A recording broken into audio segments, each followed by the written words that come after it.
Palash full, flam of the forest, যা বনের অগ্নিশিখা নামে পরিচিত।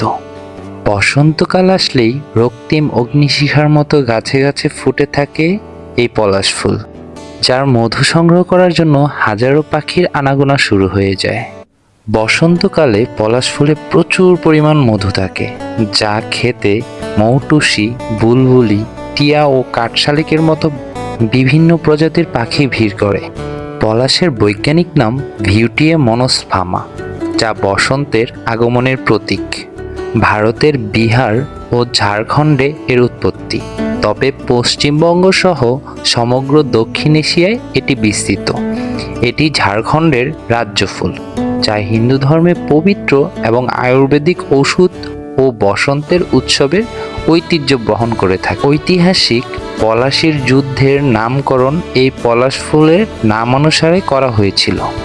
পলাশ সাধারণত গাঢ় লাল রঙের হলেও হলুদ ও কমলা রঙের পলাশ ফুলও দেখা যায়।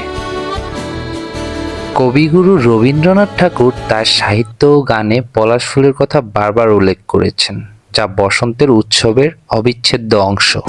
আকাশে বহিছে প্রেম, নয়নে লাগিল নেশা, কারা যে ডাকিল পিছে, বসন্ত এসে গেছে।